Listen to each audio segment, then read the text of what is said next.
Well, good morning, everybody. Thank you for being here.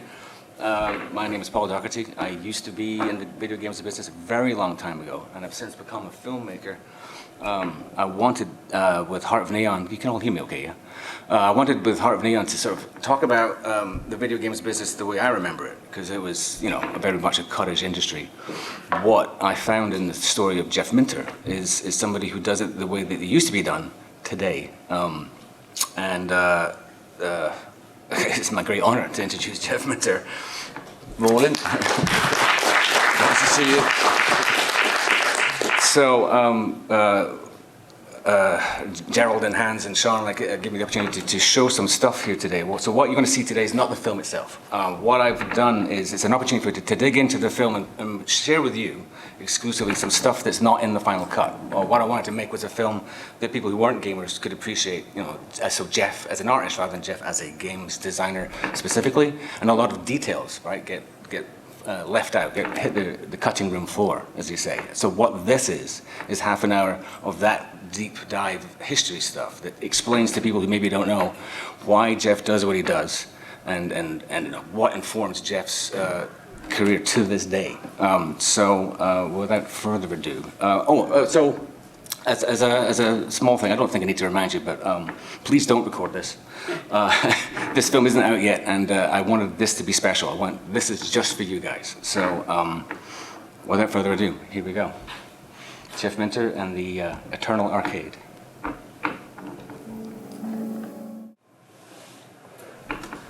Ladies and gentlemen, Jeff Minter.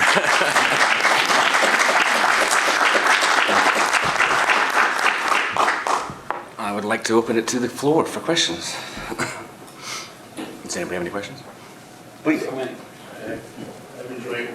That was a really good video. I'm definitely going to watch it. Thank you. I just want to say, Jeff, I've enjoyed the games since Commodore 64 to the release for me. Yeah, thank you. It's always nice to hear that people enjoyed the stuff. A lot of personal joy to me and a lot of people tonight. So. Thank you, cheers. I'm very happy that you enjoyed it. It's always nice to hear that, you know. Yes, please. When is your film out, and what's the distribution method? Well, that's a big question. I'm an independent filmmaker, and I'm trying to.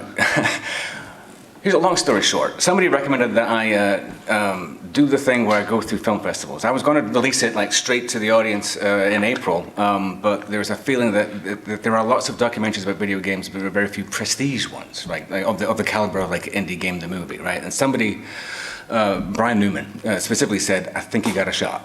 I think this story is strong. I think the way you're telling it is interesting, and I think they might find a wider audience, which is the goal. I want more people to know who Jeff is." So we're applying. The goal, the dream, is to get into London Film Week in December, and that would be the launch. And that's what I'm pursuing. I won't know if we're in there until middle of November, but that's the goal. But if that doesn't pan out, then shortly after that, I will do the indie route and release it online, and there'll be a physical version, and we'll get it onto the different platforms, and they'll eventually find a home somewhere like Amazon or something. But there's going to be a life. I want to tour with it, do events. I think one of the things that I'm pursuing, and I think as long as I've got Jeff's blessing, to do events where we show the film and then have neon, where you can actually get your hands on it, Jeff's light synth, because it's like a lot of things, like VR, you don't really get what it is until you get your hands on it. That was my experience, certainly. So that's the kind of goal. So I want to make it an event, a destination thing, tour the UK, Europe, and America with that. So there are lots of plans. It's just the timing. You know. So if not the end of 2024, then 2025 will be the year of the yak. I saw a question? Yeah, watching this, I like the story about how you got with the effects for the glories of Attendance 2000. I was curious if, Jeff, you generally come up with an idea for a visual you're trying to achieve, or if it stems from just doing maths, or if you're always kind of accidentally stumbling pieces of hardware or purposely just tinkering bits until you get what you want out of the hardware.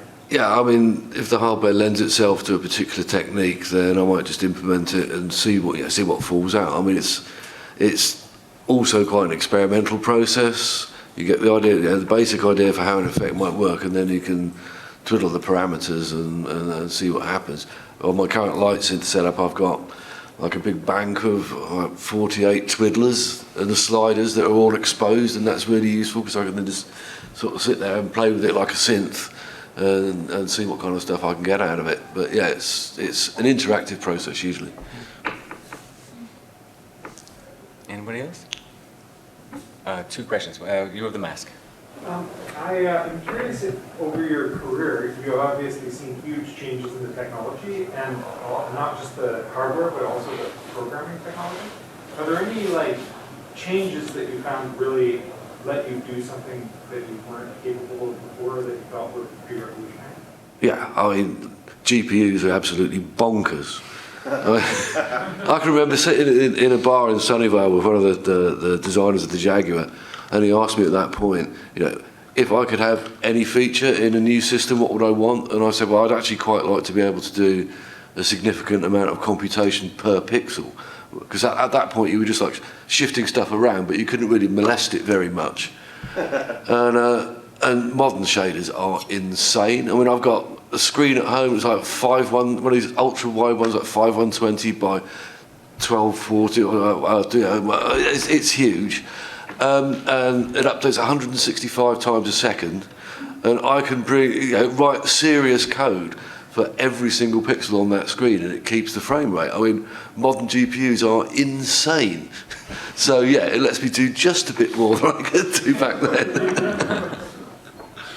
There was a question behind. What are you coding today, these days?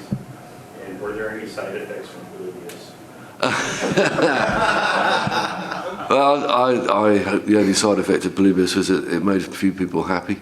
That's what I code in. I code in C++ for game logic and that kind of stuff, and of course shader language for the shader work. I love the shader stuff. It's really satisfying. Anybody else? Yes, sir. You've worked on just so much hardware through your career, right? Going back to the 8 bits up to modern. What has been your most satisfying hardware to code against or work on? Well, I think probably, even though it was probably the least popular hardware that I worked on, was the Nuon, simply because of the architecture was so interesting. You had various different layers of parallelism in that you had an array of 4 CPUs rather than just a single one, plus there were vector instructions on those CPUs, so you had parallelism that way. And it was the first time I come to doing anything parallel. And also it was a VLIW system, so there were 7 subunits, if you like, which you could program specifically per tick. And so you'd spend days optimizing it in a loop so that every single function unit was occupied in doing something. There were no blank slots. And also you only had 4K of memory per MPEs, they were called. I think one in the end ended up with 16K, but basically you had to assume you had 4K of data memory and 4K of instruction RAM. And so you had to DMA in chunks of screen to work on, you had to DMA in code overlays and stuff like that. So it was like a delicate dance. And as an assembler coder, I absolutely loved it. But this was at a time when people were just getting onto the PlayStation. What they really wanted to do was just bang stuff out in C and have the hardware do everything. So in the end, on the Nuon, I think there were probably only about half a dozen of us in the world who could program it to its full extent. That's one of the reasons it never took off. It was just too unapproachable for normal people. So a follow-up to that. So Tempest 3000 is still pretty much locked on Nuon hardware. So is there a remake or a re-release of that possibly sometime down the road? Well, I know some people are working on a Nuon emulator, and that will hopefully evolve to the point where the game is playable on there. It would be quite nice, and especially as I kept having bits of processor taken away from me as the Nuon was getting finalised. When I first started doing the game, it's you've got 3.5 of the MPEs, and the operating system's going to take some away from you, and then it's towards the end, I've only got an MP and a half now. They keep stealing bits from me, so the frame rate isn't as good as it had been when it was first developed, but it was fine. And it was actually designed in such a way, there was supposed to be like a follow-up to the Neon chip with more MPEs on it, and the software was actually set up so it would realise it had more processors and improve the resolution and frame rate automatically, but unfortunately that never got released. How are we for time? About 5-10 minutes. Please go ahead. As someone who's hacked on the new one, I knew it a little bit. Any idea why it keeps locking up when we try to play audio or anything like that? I honestly don't know. I honestly couldn't tell you without sort of a close look at it, I suppose. Well, I think I don't see any other questions. Keep going. No, please don't. Just so you guys know, it is 11:45. So It is we're gonna take 11:45. the last 2 questions, and you'll All have right. some cameras start coming in. Well, here as you haven't asked a question yet, so. Yeah. Jeff, I got a real impression from the making of Llamasoft that there were so many platforms that you wanted to work on that you didn't get a chance to for various reasons. What's the one that, like, and I'm asking kind of in the context, is there a retro platform that you're considering, like, making new content for? Well, I regret that I never got to work on the Atari Lynx. I think I would quite like to do a game on the Atari Lynx. I think that'd be fun. Glitter stuff. It's just, Yeah, I know. Oh, this is such a Llamasoft. Yeah, I think I'd really be into that. Very quickly. And so just, I wanted to thank you, Paul. I've been following kind of the progress for thank you. quite a while on Patreon and Discord and stuff. So I just wanted, this was way more than I was expecting, this 30-minute cut that you put together for us. So thank you for doing that. And then on the technical side again, for you, Jeff, has the engine, like saying from maybe Tempest 2000 going forward, has the core engine of the work that you're doing, has it, I mean, it's been modernized, sure, but has it stayed, is there still code in your engine? Like, I assume you're not using Unity or Unreal or all that, it's a custom engine, but is there still code sitting around in that engine from the past 20 years? Well, I would say we have this thing. My partner Giles maintains the engine that we have. We call it the Neon engine, and it goes back to the time that we were doing the Neon visualizer for the Xbox 360.